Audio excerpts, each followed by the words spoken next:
Case file Theater 734, Rakshasa. Hundreds of documented mythological incidents across millennia. Unquantifiable fatalities, often impacting entire kingdoms.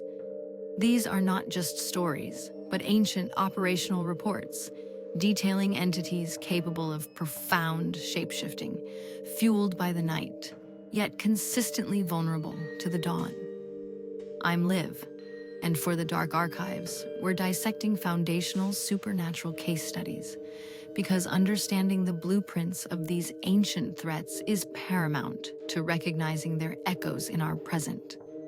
Our investigation into Rakshasas doesn't focus on contemporary sightings, which are scarce and often misidentified, but rather on the foundational narratives of the Indian subcontinent.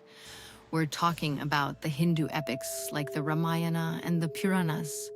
These aren't folklore in the casual sense. They are detailed historical records of supernatural encounters, meticulously documented by ancient scholars. My personal interest here lies in identifying the recurring modus operandi of these entities. Understanding this deep-seated pattern, this ancient threat profile, could be key to interpreting modern, seemingly unrelated anomalies. Take case 734A, the Lanka conundrum, specifically the abduction of Sita by Ravana, the primary subject, a multi-headed Rakshasa king. According to the Valmiki Ramayana, Ravana exhibited immense power, advanced knowledge, and a profound ego. His lieutenant, Maricha, shapeshifted into a golden deer, luring Rama away, a classic Rakshasa deception tactic. Notice the pattern here: the use of illusion, the targeting of a vulnerable individual, and an overwhelming desire for power or possession. This contradicts standard folklore that might paint them as mindless beasts. Ravana was a learned being, a devotee of Shiva, yet his actions were monstrous. Then there's case 734B, the forest incursion. Shurpanaka, Ravana's sister, attempted to seduce Rama, then, upon rejection, attacked Sita. Her subsequent mutilation by Lakshmana serves as a key retaliatory trigger for the larger conflict.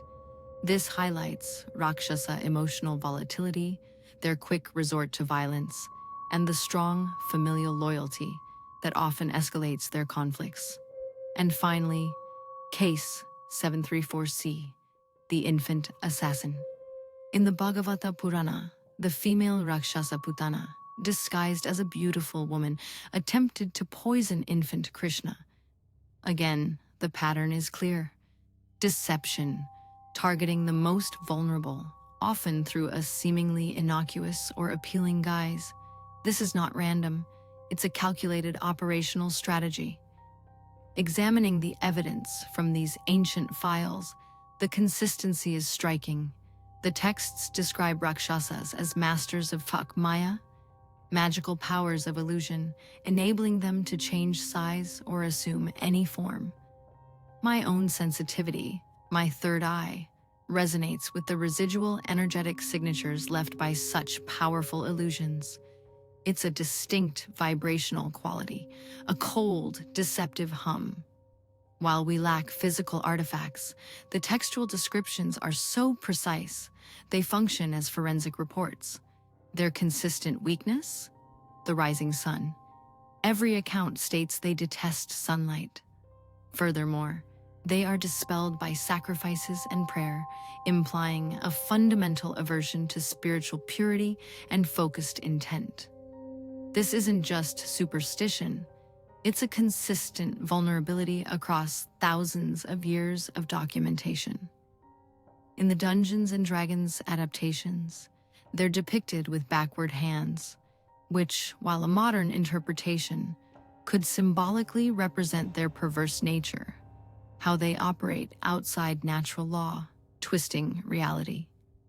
Synthesizing these findings, Rakshasas are primarily nocturnal, masters of illusion and deception, often targeting spiritual purity or vulnerable beings. Their power is rooted in darkness, their malice, and their innate magical abilities. Direct confrontation is rarely advisable.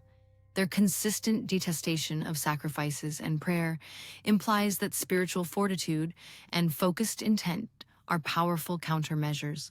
Sunlight remains their most significant and consistent weakness. This entity's threat level remains active, while their manifestations are likely adapted, perhaps even disguised within human forms.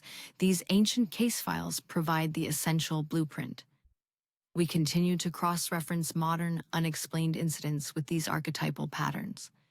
Next, we'll explore how these ancient operational models might still be informing our present-day encounters. That's all for today's investigation into the shadows. If you want to dive deeper into the dark archives, make sure to subscribe to the HistoT YouTube channel. Remember, knowledge is our best defense against the darkness, and I'll see you in the next archive. Stay vigilant